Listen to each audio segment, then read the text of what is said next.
Hello student, कैसे हो? सब बढ़िया? ओके, चलो अब नया चैप्टर स्टार्ट करते हैं। आज लास्ट लेक्चर के अंदर हमने 7 चैप्टर कंप्लीट किया था। बच्चों लोग, मैं आपको बताता हूँ कि चैप्टर नंबर 7 जितना इजी है इतना इजी नहीं है।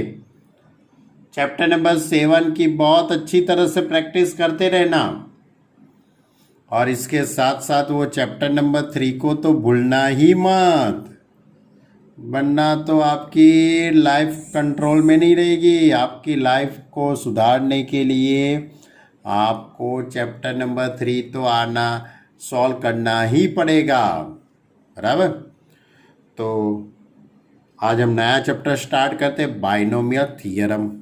आप सोचते कि सर ऐसा कौन सा ये थियरम, बाइनोमियल थियरम? तो इसके लिए मैं आपको एक बात बताता हूँ। सपोज आपके पास a प्लस बी का होल स्क्वायर की फॉर्मूला है कि नहीं है? आप जब छोटे थे तब a प्लस बी का होल स्क्वायर पढ़ते थे। A square plus 2ab plus B square. इसको 5 टाइम्स 10 टाइम्स लिख के आपने रट्टा मारा है, मुझे कोई दिक्कत नहीं, आपने रट्टा मारा है। तो इसके साथ a प्लस बी की होल क्यूब की भी फॉर्मूला आपके पास है। A cube plus 3a square B plus 3ab square plus B cube. लेकिन आपको a plus B raise to 4 की फॉर्मूला मालूम है? नहीं मालूम है ना। a plus B raise to 5 की फॉर्मूला मालूम है आप लोगों में से किसी को? या a plus B raise to 10 का क्या होगा? तो इतने सारे टर्म का सिंप्लीफाई कैसा होगा, उसका एक्सपांड कैसा होता है, वो सब डिराइव करने के लिए ये थियरम है।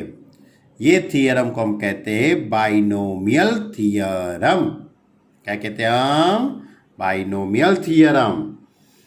तो बाइनोमियल थियरम को इस तरह से है, तो आपके पास देखो यहाँ पे पावर 2 है, तो इसका कोफिशिएंट 1, यानी कि ये जितना भी पावर होता है उससे इस तरह से लिखना होता है 2c0।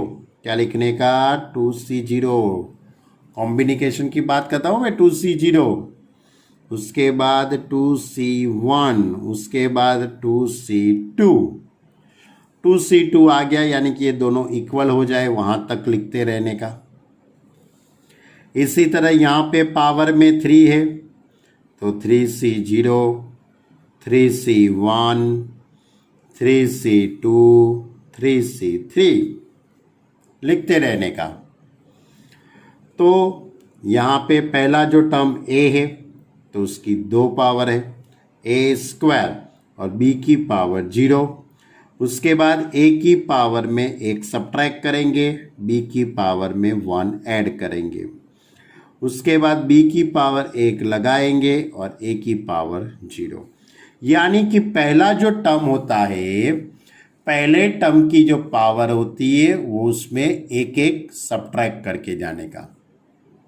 यानी कि पहला जो टर्म है उसकी पावर को डिक्रीजिंग करने की, और दूसरा जो टर्म होता है उसकी पावर को एक एक इंक्रीजिंग करने की।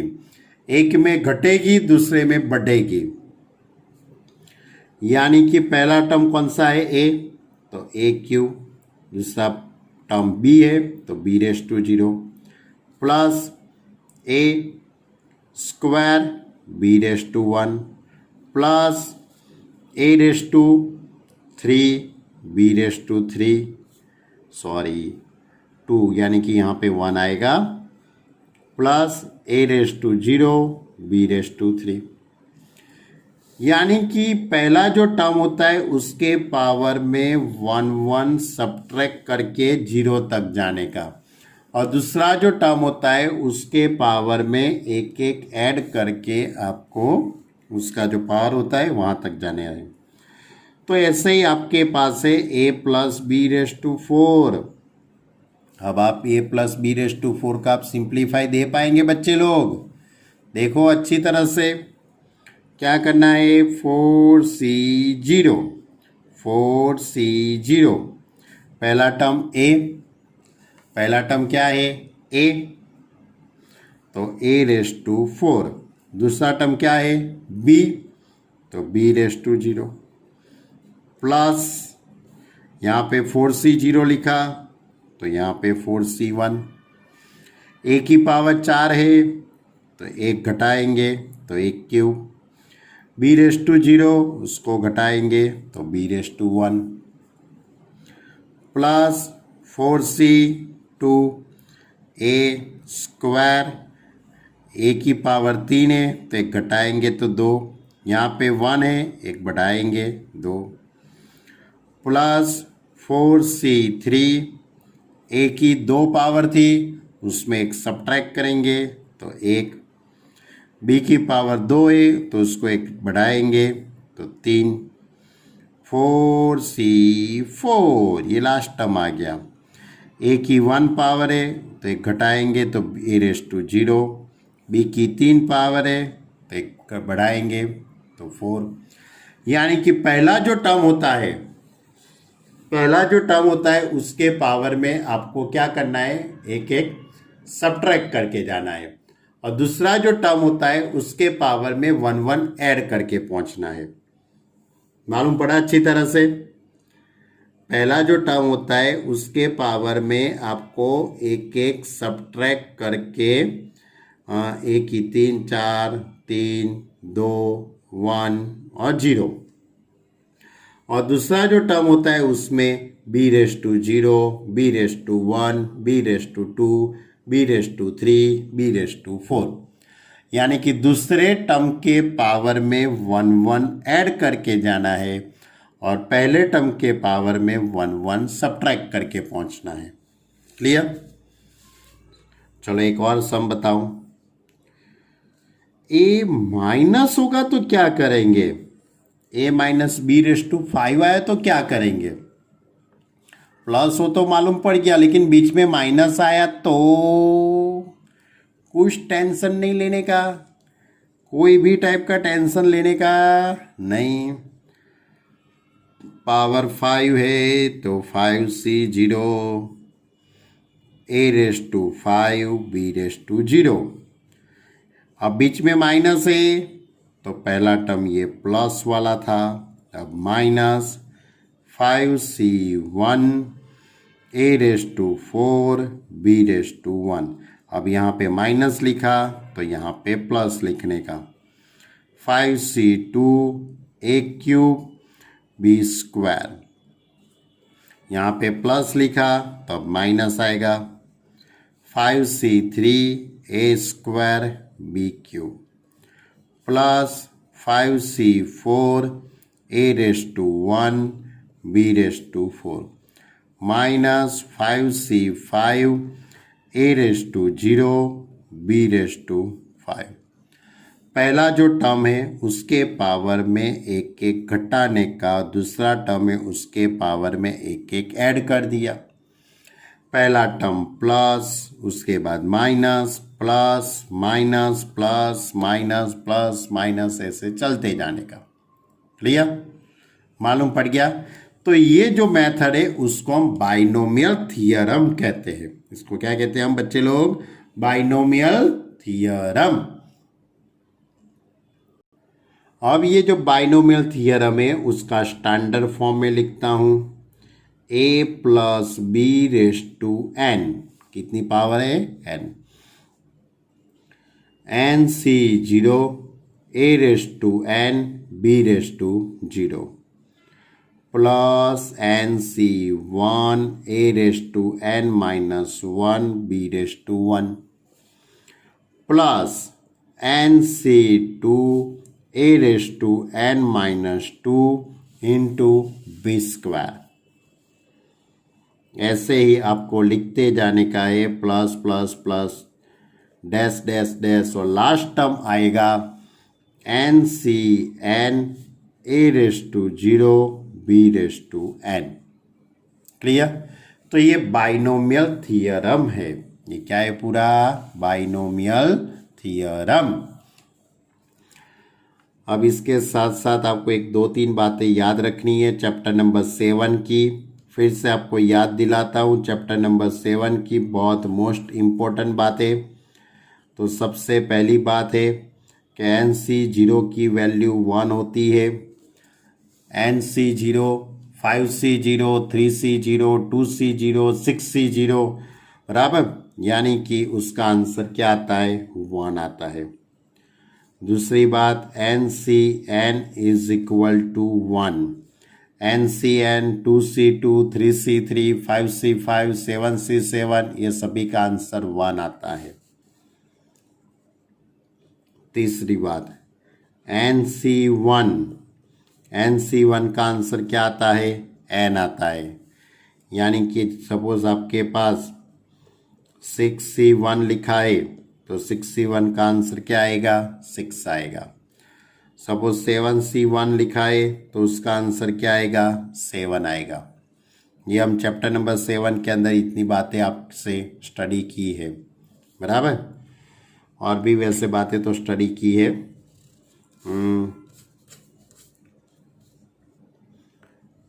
NCR की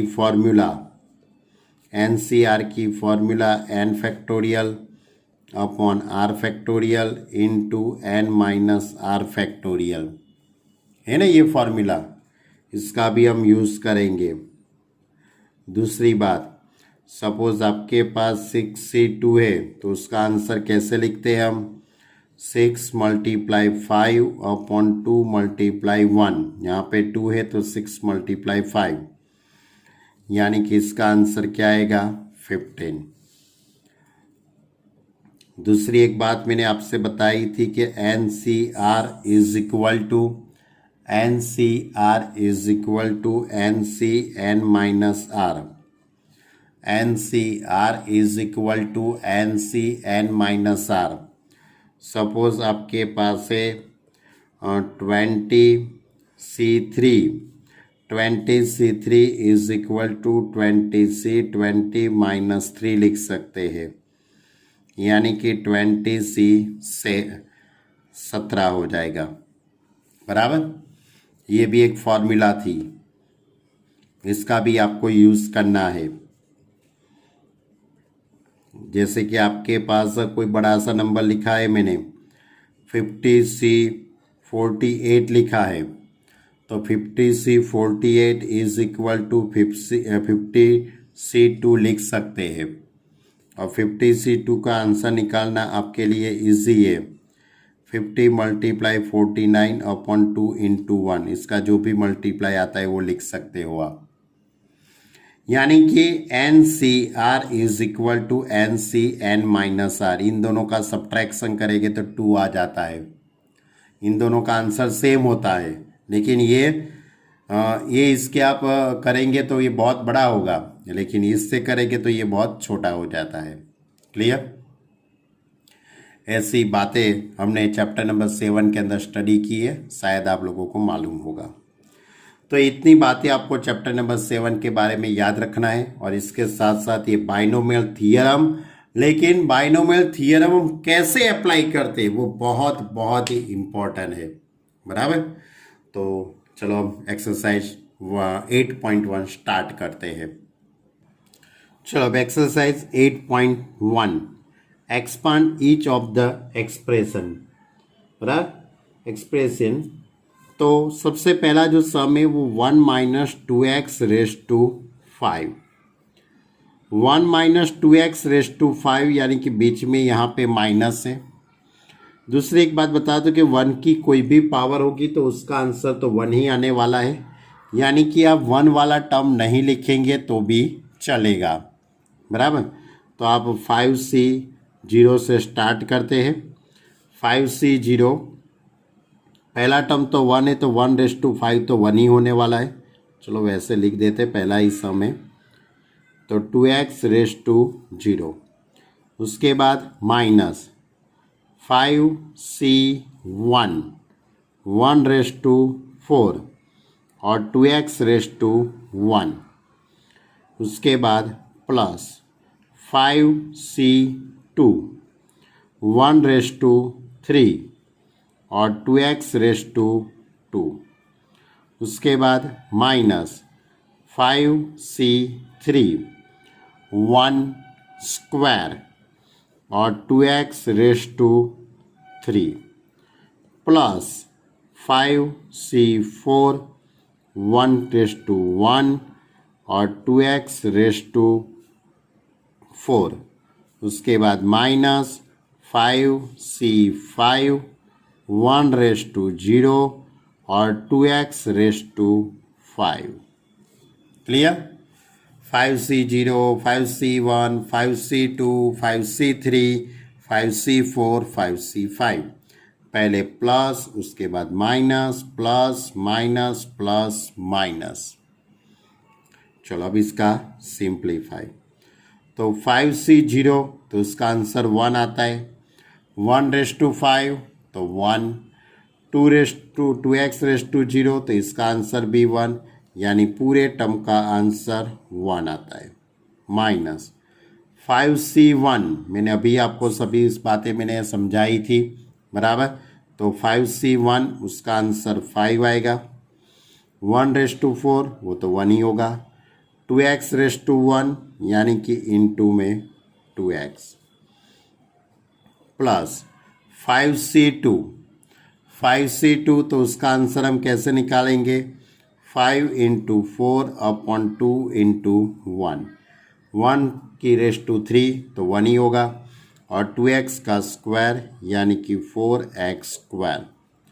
उसके बाद माइनस है तो यहाँ पे माइनस 5c3 तो 5 into 4 into 3 upon 3 into 2 into 1 और 1 का स्क्वायर 1 और 2x क्यूब यानी कि 8x cube plus 5c4।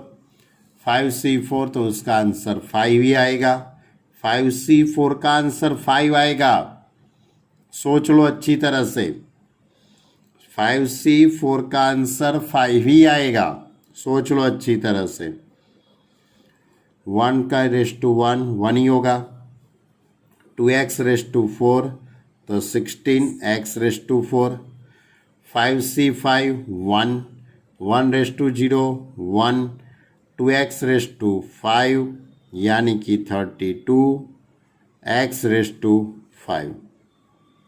Bracket के फॉर्म में भी लिख सकते हो, मल्टीप्लाई के फॉर्म में भी लिख सकते हो, आपकी मर्जी। अब इसका सिंप्लीफाई। 1 माइनस 5 टू ज़ा 10x। अब यहाँ पे ये 2 आएगा यानी 10 10 4 ज़ा 40 यानी कि 40x स्क्वायर माइनस 3 3 कट, ये 2 10 8 ज़ा 80 यानी कि माइनस 80x क्यूब आ जाएगा। 16 5 ज़ा 80 यानी कि plus 18x race to 4 minus 32 1 ज़ा 32 यानी कि 32x रेस टू 5। ये मैंने पूरा एक्सपांड किया किसका? 1 माइनस 2x रेस टू 5 का।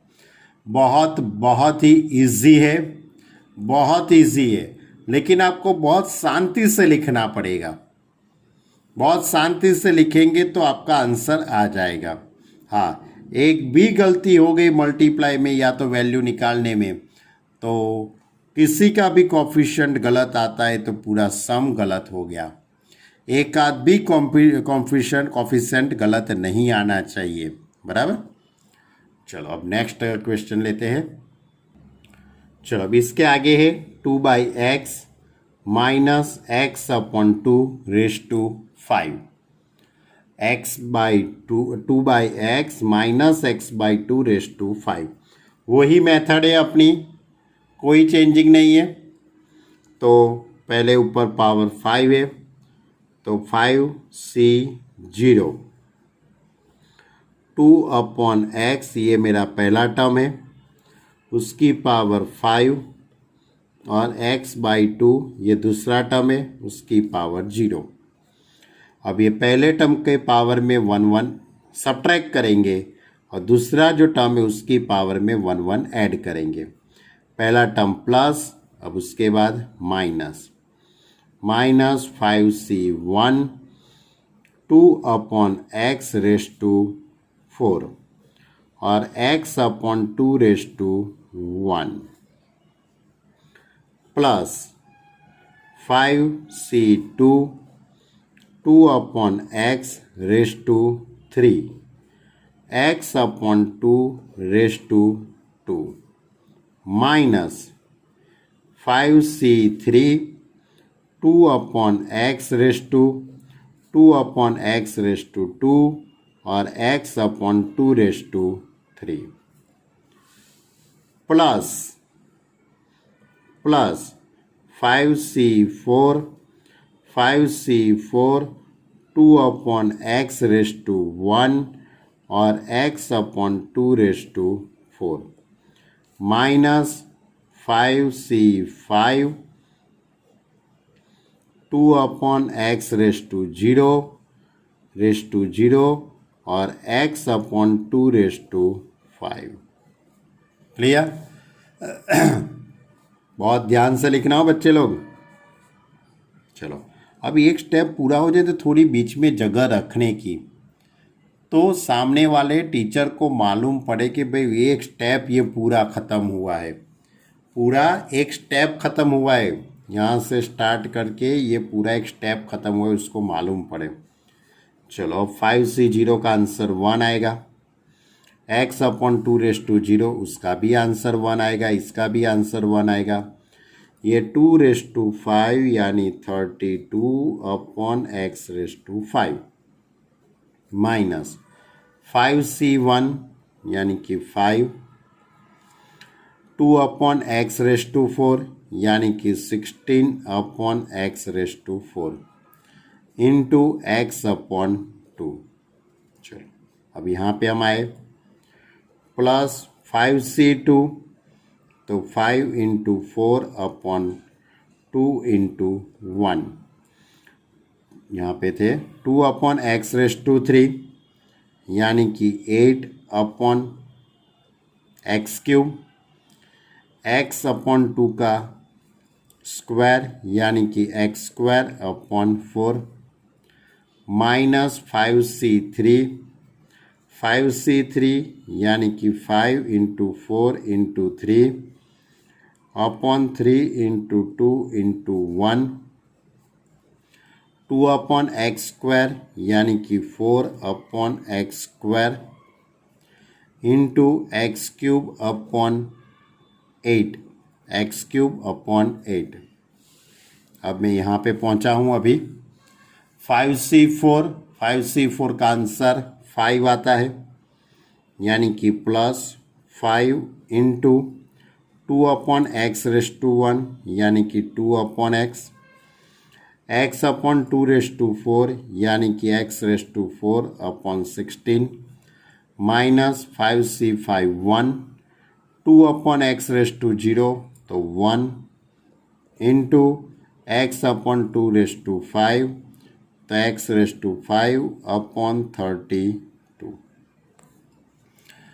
अब इसका सिंप्लीफाई थोड़ी जगह बीच में रख देते हैं, तो 32 upon x raise to 5 minus, अब ये होगा 16 और यहाँ पे 8 आएगा यानी 8 5 ज़ा 40 अपॉन एक्स क्यूब हो जाएगा, 40 अपॉन एक्स क्यूब तो minus 40 upon x cube.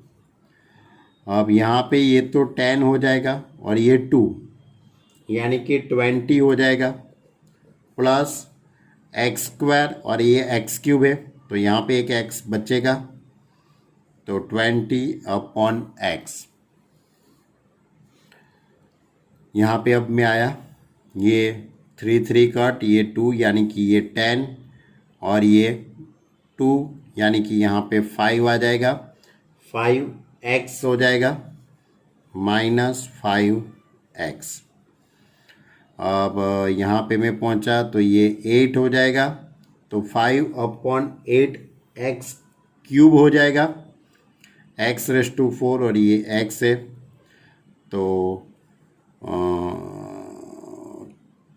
To 8 यानी 5/8, 5/8 एक्स क्यूब हो जाएगा और माइनस x⁵5/32। क्लियर? देखो ज़्यादा लंबा सम नहीं है, एक स्टेप, दो स्टेप और तीन स्टेप में आंसर आ जाता है। लेकिन यहाँ पे कुछ भी गलती हो गई तो आपको गलती मिलने के बिना इसको गलत करके फिर से गिनना पड़ेगा, तभी आपको मालूम पड़ेगा। चलो एक और सम है थर्ड नंबर का सम इस तरह से 2x - 3 2x - 3 मुझे यहाँ से स्टार्ट करने का चाहिए था, यहाँ से मत करूँ।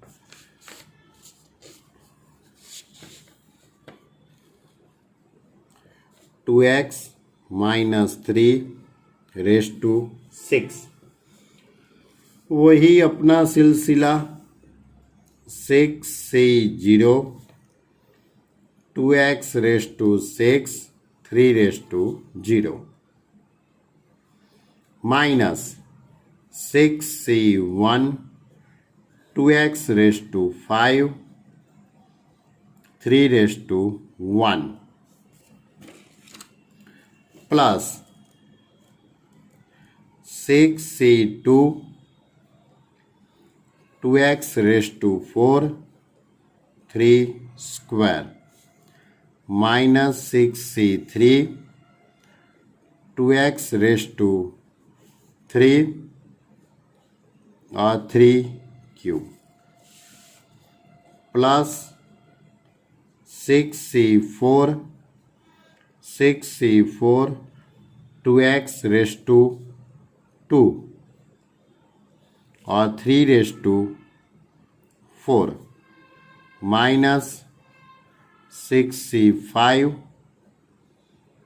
2x⁵1 3⁵5 प्लस 6 से 6 2x⁵0 और 3⁵6 यानी कि 2x⁵6 2x⁵5 4 3 2 1 0 3⁵0 3⁵1 3⁵3 3⁵4 3⁵5 3⁵6। चलो अब सिंप्लीफाई देते हैं। 6 से 0 1 3⁵0 भी 1 और 2x⁵6 64x⁵6 हो जाएगा। क्या हो जाएगा? 64x⁵6 माइनस 6 से 1 तो उसका आंसर 6 आएगा। 2x⁵5 यानी कि 32x⁵5 इंटू 3 प्लस 6 से 2 6 इंटू 5 अपॉन 2 इंटू 1 2x⁴ यानी कि 16x⁴ इंटू 3 का स्क्वायर 9 माइनस 6 से 3 तो 6 into 5 into 4 upon 3 into 2 into 1 2x⁵8 3 है यानी कि 8x³ इंटू 3⁵3 यानी कि 27 प्लस 6c4 इसका सिंप्लीफाई देते हैं, इसका भी मैं सिंप्लीफाई दे देता हूं सभी का। यानी इस तरह से पूरा सिंप्लीफाई हो गया, मैंने लिख दिया है क्योंकि इसका आंसर 1 हो जाएगा, 65 यानी 6 हो जाएगा। अब फाइनली आंसर इस तरह से होगा 64x⁵6 माइनस 6 3 ज़ा 18 18 मल्टीप्लाई 32 करूँगा तो 18 मल्टीप्लाई 32 आप कैलसी से करेंगे तो 576 आएगा।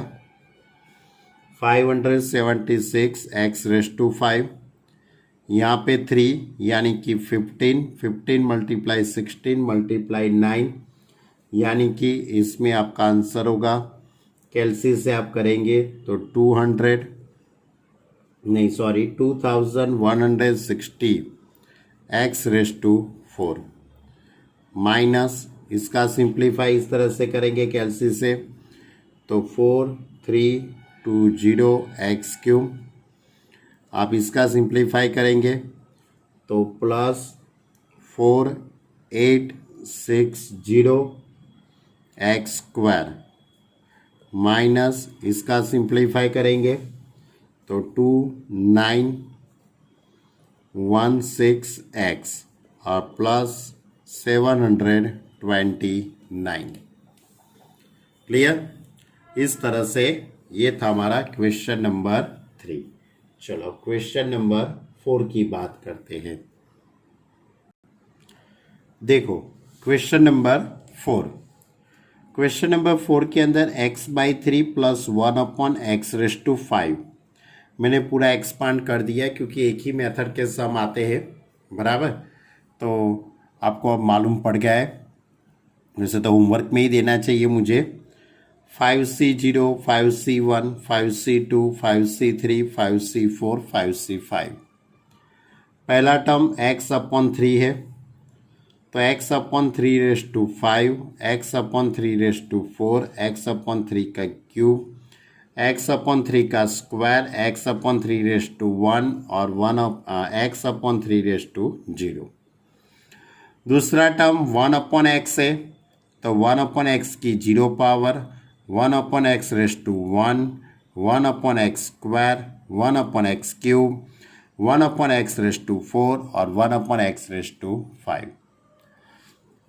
अब मैंने सभी का सिंप्लीफाई दे दिया है। अब आपको ये सिंप्लीफाई सब मालूम है, मुझे फिर से समझाने की कोई ज़रूरत नहीं है, बराबर। सिंप्लीफाई देते ही पूरा ये आंसर आ जाता है।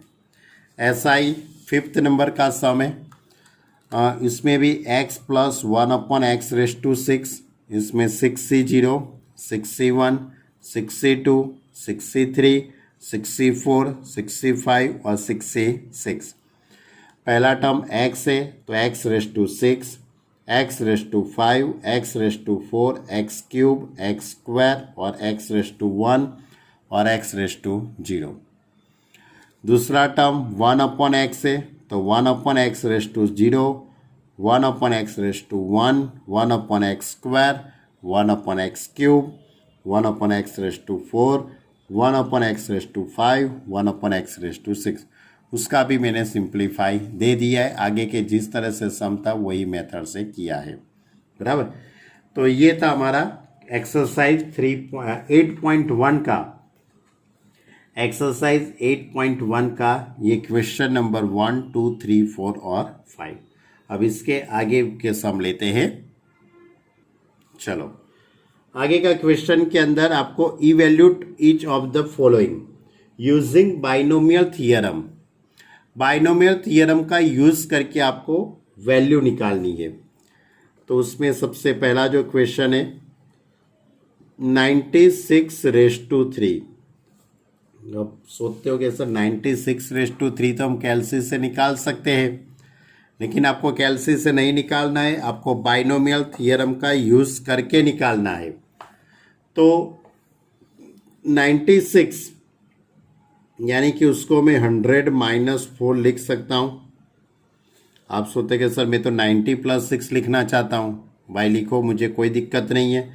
लेकिन 100 के डिजिट या तो 1000 या तो ऐसे डिजिट चॉइस करने से फ़ायदा क्या होगा कि उसको कैलसी की ज़रूरत नहीं पड़ेगी। आप जब एक्सपांड करेंगे तो 100 का क्यूब क्या होगा वो आपको मालूम है।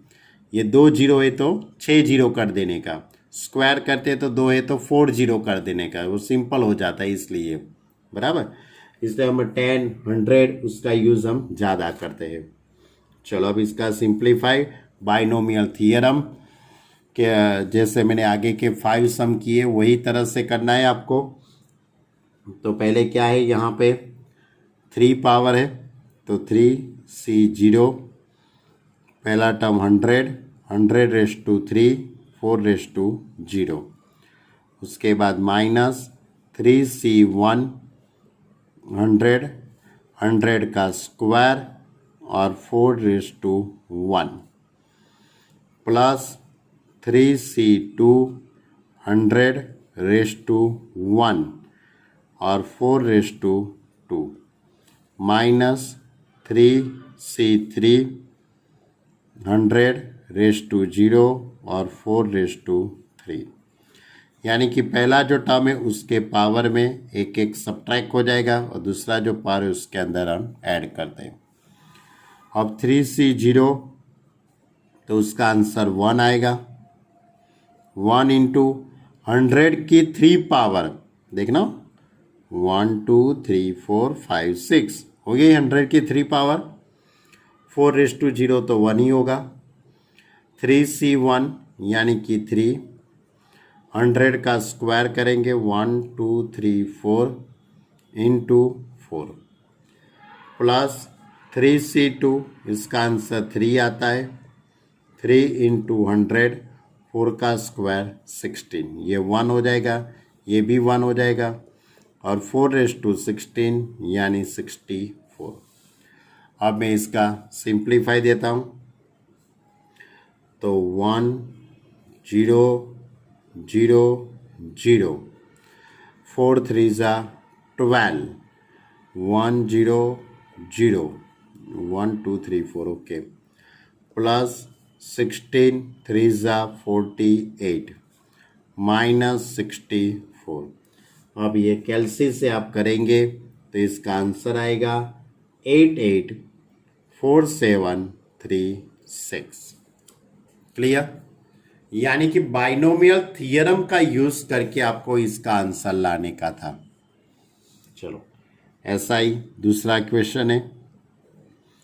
दूसरे में लिखा है 102^5, तो 102 यानी कि 100 प्लस 2 हम 5 लिख सकते हैं। इसका भी मैं इस तरह से सिंप्लीफाई दूंगा तो 5C0 100^5 और 2^0 plus 5C1 100^4 2^1 plus 5C2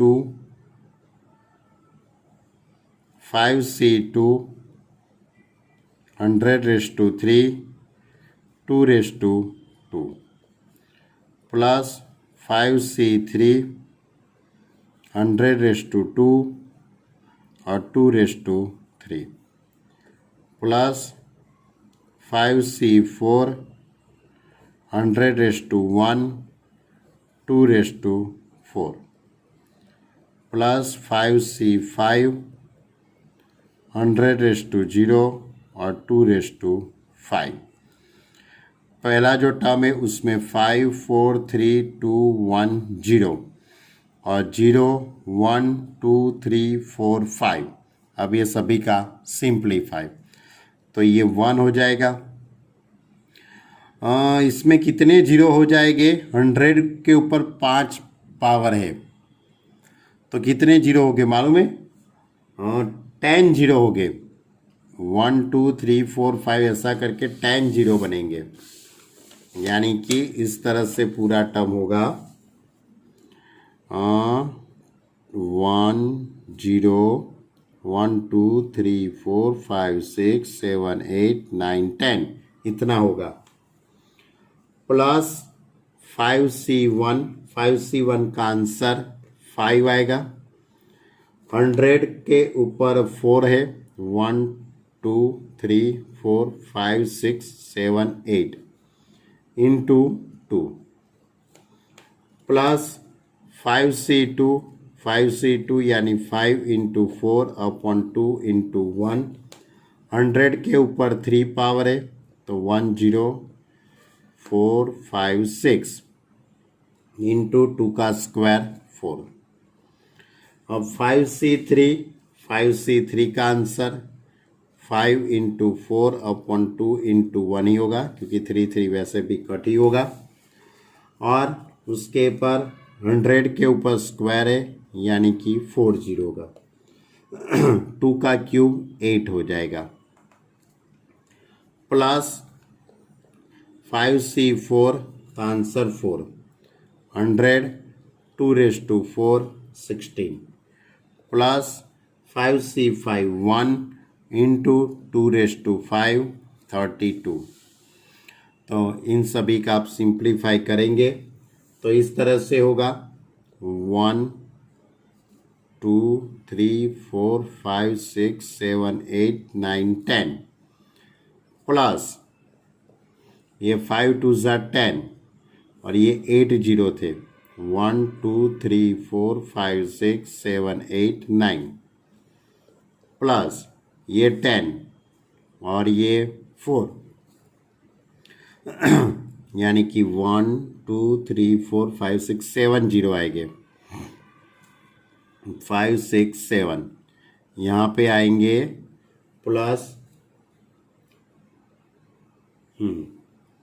plus होगा 8, उसके बाद 1 2 3 4 2 3 4 और 5, यहाँ पे हो जाएगा 16 5 ज़ा 80, 2 जीरो और 32। और इन सभी का आप कैलसी से सिंप्लीफाई देंगे तो 1 1 0 4 0 8 0 8 0 32। क्लियर। चलो ये था हमारा क्वेश्चन नंबर 7। अब क्वेश्चन नंबर 8 में आपको होमवर्क में दे देता हूँ क्योंकि मुझे अब ये कसरत करने का शौक़ नहीं होता है। 101⁴ 101⁴ यानी 100 प्लस 1⁴। अब इसका आंसर आप लाना बराबर, क्योंकि बहुत ही इजी है, कुछ टफ नहीं है बराबर। यानी आप इसका सिंप्लीफाई आप करना और इसका आंसर आता है बच्चे लोग, मैं आपको बता दूं इसका आंसर 9 5 0 9 0 0 4 9 9, ऐसा कुछ आंसर आता है बराबर। इसके अलावा आपको कोई और एक्स्ट्रा सम करना हो तो भी कर सकते हो, क्योंकि ऐसे तो बहुत सारे सम बन सकते हैं। एक्स्ट्रा सम पहले एक सम आता था वो इन लोगों ने निकाल दिया है, पॉइंट वाला था 0.95 0.95 सॉरी 99 0.99⁵ तो 0.99 हो तो आप इसका सिंप्लीफाई कैसे करेंगे? तो इसके लिए 1 माइनस 0.01⁵ अब ये सॉल्व आप करना, क्योंकि इन दोनों का सब्ट्रैक्शन तो 0.99 ही आएगा बराबर। तो 0.99⁵ अब इसमें आप बाइनोमियल थियरम अप्लाई करना और इसका आंसर क्या आता है वो आप बताना मुझे, बहुत इम्पोर्टेंट है। पहले पुरानी टेक्स्ट बुक में था 0.951 इतना आता है इसका आंसर। लाना कैसे आता है वो आप देखना बाइनोमियल थियरम का यूज़ करके। चलो अब आगे का क्वेश्चन लेते हैं, question number 10। Using binomial theorem indicate which number is larger 1.1/10,000 1.1/10,000 या तो 1000 1.1/10,000 है और 1000, इन दोनों में से सबसे बड़ा नंबर कौन सा है वो आपको बाइनोमियल थियरम का यूज़ करके आपको बताना है। बाइनोमियल थियरम का यूज़ करके आपको बताना है कि इन दोनों में से बड़ा नंबर कौन सा है। सिंपल है, बहुत ज़्यादा कुछ कठिन नहीं है। ये 1.1 लिखा है तो मैं उसको इस तरह से लिख सकता हूँ 1.1 प्लस 0.1/10,000। अब रेशटू में 10,000 है तो मैं इसके लिए मैं वो बाइनोमियल थियरम अप्लाई कर देता हूँ। 10,000 C0 1 की तो कोई भी पावर होगी 1 ही होगी, वो लिखता नहीं हूँ मैं। 0.1/0 plus 10,000 C1 0.1/1 plus 10,000 C2 0.1/2 plus ऐसे ही मैं लिखता ही जाऊंगा तो लास्ट वाला टर्म होगा 10,000 C10,000 0.1/10,000। क्लियर? मैंने बाइनोमियल थियरम पूरा अप्लाई कर दिया। अब 10,000 C0 यानी कि उसका आंसर 1 आएगा, 0.1/0 तो इसका आंसर भी 1 आएगा, यानी कि ये 1 प्लस 10,000 C1 यानी कि 10,000 0.1/1 यानी कि 0.1। बाकी के टर्म एज इट इज़ में लिखता हूँ। 10,000 C2 इसका मुझे कुछ नहीं करना है, एज इट इज़, क्योंकि वो बहुत बड़ा होगा, आपको लिखना भी वैसे नहीं है। लास्ट वाला टर्म वो भी एज इट इज़ 10,000 C10,000 और 0.1/10,000। अब इन दोनों का मल्टीप्लाई करेंगे तो ये 1000 हो जाएगा, 1000 यानी कि 1 प्लस 1000 प्लस बाकी के टर्म लिखते हैं 10,000 C2 0.1 का square plus up to 10,000 C10,000 0.1/10,000। अब इन दोनों का एडिशन तो 1001 होगा, तो इसका मतलब ये होगा कि ये जो पूरा एडिशन है वो 1000 से तो ज़्यादा ही हुआ।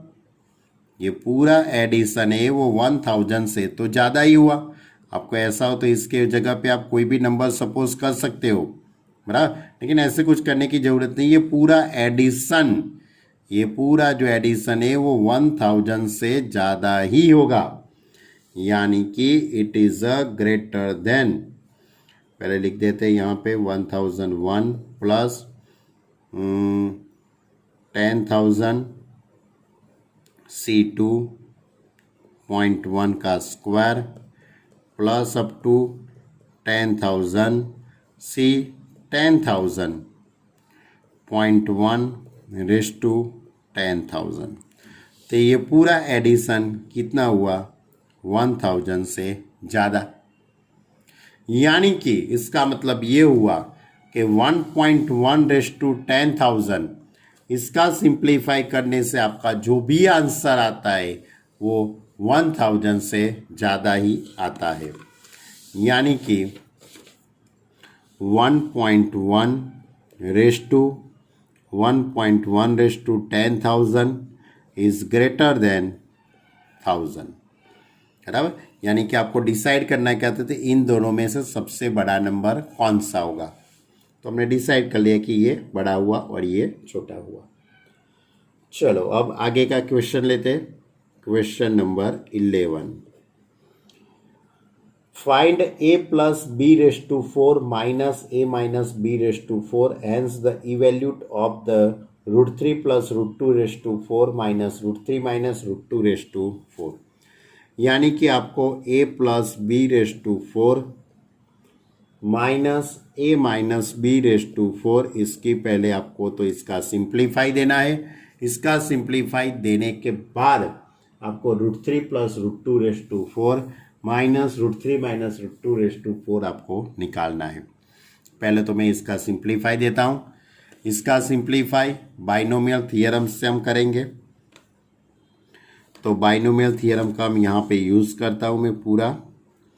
तो 4C0 a/4 b/0 plus 4C1 a³ b/1 plus 4C2 a² b² plus 4C3 a/1 b/3 plus 4c4 a⁻0 b⁻4 minus, अब a माइनस b⁻4 इसके लिए तो 4c0 a⁻0 a⁻4 b⁻0 minus 4c1 a³ b1 plus 4c2 a² b² minus 4c3 a⁻1 b³ plus 4c4 a⁻0 b⁻4 clear, plus minus plus minus plus. अब इन सभी का आपको simplify देना है, तो इन सभी का आप सिंप्लीफाई देने से पहले मैं ये जो ब्रैकेट है ना, ये पूरा एक ब्रैकेट है, देखो आप, ये एक ब्रैकेट है, ये पूरा ब्रैकेट किसका सिंप्लीफाई है, a प्लस b⁻4 का। और यहाँ से जो स्टार्ट होता है, यहाँ से स्टार्टिंग करके यहाँ तक का जो सिंप्लीफाई वो किसका है, a माइनस b⁻4 का, और बीच में क्या है, माइनस है। यानी कि इसका मतलब ये हुआ कि ये सभी की साइन चेंज हो जाएगी, क्योंकि मुझे ये ब्रैकेट तो हटाना पड़ेगा ना, तो मैं ये ब्रैकेट हटाऊंगा तो ये पीछे के जितने भी ये टर्म हैं सभी की साइन चेंज हो जाएगी। यानी कि साइन चेंज होगी तो हम इस तरह से लिख पाएंगे, पहले तो पहला ये टर्म एज इट इज, और यहाँ पे इन सभी की साइन चेंज कर देते हैं। देखो इस तरह से मैंने सभी की साइन चेंज कर दी। शुरुआत के जो 4 टर्म थे वो सभी टर्म तो एज इट इज, लेकिन ये जो पीछे के जो सम थे, पीछे के जो ये स्टेप था, उसमें से मैंने साइन चेंज कर दी, minus plus minus plus minus. अब आप ये सभी टर्म शांति से देखिए, तो कुछ कट होता है, कुछ कट होता है। देखो 4c0 4c0, क्योंकि ये दोनों सेम है, यानी ये पूरा टर्म और ये एक प्लस है और एक माइनस है, तो कट हो जाएगा। इसी तरह 4c2 a² b², 4c2 a² b², ये प्लस और ये माइनस, कट हो गया। 4c4 a⁻0 b⁻4 minus 4c4 a⁻0 b⁻4 cut हो गया, यानी ये कट हो गया, ये कट हो गया और ये भी कट हो गया। तो बाकी क्या रहा, 4c1 a³ b, 4c1 a³ b, 4c3 ab³, 4c3 ab³, यानी ये और ये दोनों बाकी रह गए। अब आप अच्छी तरह से देखो तो ये 4c1 a³ b, 4c1 a³ b 2 बार होगा, ये टर्म भी 2 बार होगा, तो हम इस तरह से लिख पाएंगे हम, तो 2 इंटू 4c1 a³ b, और कौन होता है दोबारा, ये रहा, तो plus 2 times 4c3 ab³। Clear. अब इन दोनों में से ये 2 कॉमन ले लेते हैं और इन सभी का सिंप्लीफाई देते हैं। देखना अब स्टेप बहुत इजी है, लेकिन ध्यान से लिखना, तभी ये कट हो गए। चलो 2 कॉमन ले लिया, 4c1 का आंसर 4 आएगा, 4a³ b, प्लस 4c3 उसका आंसर भी 4 आएगा, 4ab³। क्लियर। तो इस तरह से आपके पास इस तरह का टर्म आ जाएगा, यानी कि अब ये 2 को अंदर मल्टीप्लाई भी ले सकते हो, या तो 4ab आप कॉमन भी ले सकते हो, आपको जिस तरह से टर्म लिखना है वो लिख सकते हो। मैं 4ab कॉमन लेता हूँ तो 8ab हो जाएगा बाहर, और ये कॉमन निकलेगा तो a² प्लस b², यानी कि मैंने किसका ये सिंप्लीफाई दिया बच्चे लोग, किसका सिंप्लीफाई दिया, A plus B raise to 4 minus A minus B raise to 4 is equal to 8ab into A square plus B square. इतना हुआ। अब इसके अंदर मुझे कौन सी वैल्यू निकालनी है?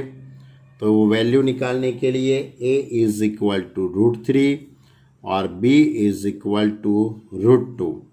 मैं क्या करता हूँ? Take a is equal to √3 and b is equal to √2। मैं इसके अंदर वैल्यू पुट कर देता हूँ।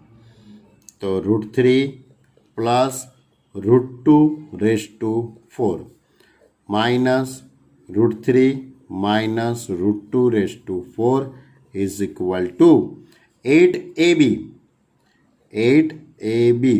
यानी √3 इंटू √2, √3 का स्क्वायर प्लस √2 का स्क्वायर। क्लियर? ए की जगह पे √3 और बी की जगह पे √2। तो 8√6 यहाँ पे हो जाएगा 3 + 2, 3 + 2 यानी कि 5, 5 8 ज़ा 40 यानी कि 40√6। यानी कि आपको सबसे पहले इसका सिंप्लीफाई देना है। सिंप्लीफाई देने के बाद इसके अंदर ये वैल्यू पुट करनी है। ऐसा ही और एक क्वेश्चन है, ऐसा ही इसके बाद का भी एक क्वेश्चन है। उसके अंदर x + 1/6 plus x - 1/6। Question number 12। Question number 12 इस तरह से x + 1/6 और x - 1/6। इसका आपको एक्सपांड करके, बीच में प्लस है यानी कि मैं यहाँ पे बड़ा ब्रैकेट नहीं करूँगा, सब एडिशन के फॉर्म में ही है। यानी कि आप डायरेक्ट ही लिख सकते हो।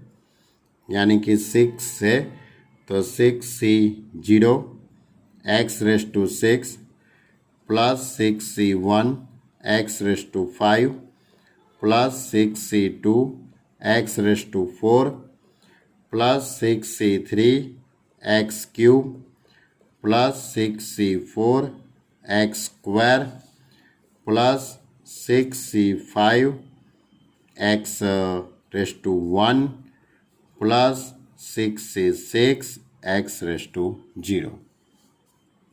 अब ये x - 1/6 है, उसका मैं एक्सपांड करता हूँ।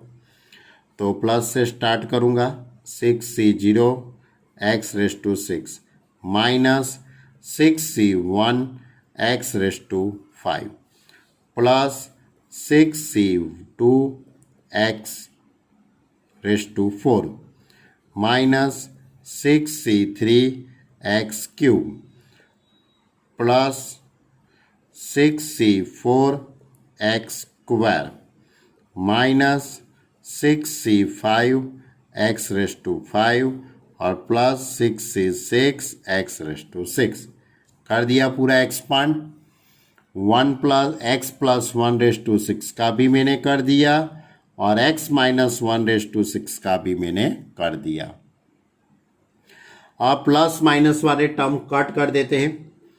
तो 6c0 ये कट नहीं होगा, यहाँ पे 6c1 वाला कट होता है। देखो 6c1 x⁵5, 6c3 x⁻3 और 6c5 x⁻1। यहाँ पे मैंने गलती कर दी, यहाँ पे 1 और यहाँ पे 0 आएगा। ये गलती हो गई थी मेरी।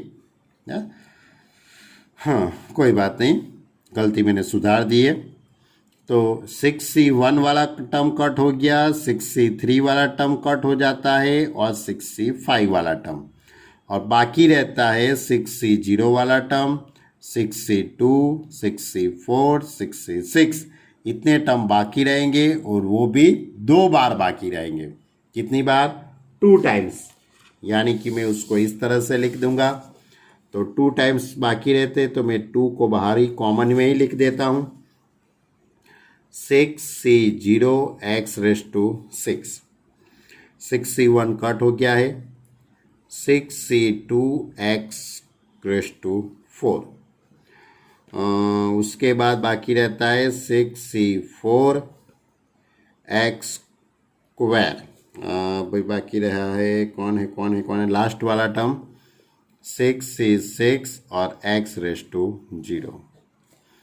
अब 6c0 का आंसर 1 आएगा, तो मैं इस तरह से लिख दूंगा 2 इंटू 1 यानी कि x रेस टू 6 ही रहेगा।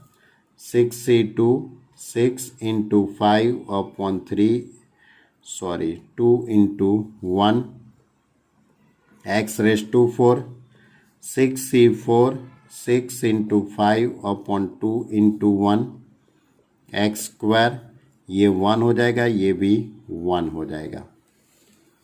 तो आपके पास इस तरह का टर्म रहेगा 2 into x raise to 6 plus ये 3 2 ज़ा 15 x raise to 4 plus 15 x square plus 1, इतना सिंप्लीफाई आएगा। दैट इज यानी कि हम इसके पर से ऐसा लिख सकते हैं, क्या मैंने प्रूव कर दिया, x plus 1 raise to 6 plus x minus 1 raise to 6 is equal to 2 into x raise to 6 15 x raise to 4 plus 15 x square plus 1। अब मैं ये रिजल्ट के अंदर x की जगह पे √2 पुट कर देता हूँ। अब मैं क्या करता हूँ, put x is equal to √2, तो क्या हो जाएगा √2 plus 1 raise to 6 plus √2 minus 1 raise to 6, तो is equal to 2 into √2 raise to 6 plus 15 into √2 raise to 4 plus 15 into √2 का स्क्वायर प्लस 1। अब इन सभी का आप सिंप्लीफाई दे दीजिए। √2 रेस टू 6 कितना होगा, √2 रेस टू 6 यानी कि √2 6 टाइम्स लिखेंगे तो 8 हो जाएगा। 15 √2 रेस टू 4 यानी कि 2 2 ज़ा 4 हो जाएगा, प्लस 15 इंटू 2 प्लस 1 यानी कि 2 इंटू 8 प्लस 60 30 प्लस 1 यानी कि 98 हो जाएगा, 99 हो जाएगा। 2 इंटू 99 और 2 इंटू 99 यानी कि 198। क्लियर? तो ये था हमारा क्वेश्चन नंबर 12। अभी भी 2 क्वेश्चन बाकी है, वो हम नेक्स्ट लेक्चर के अंदर देखेंगे।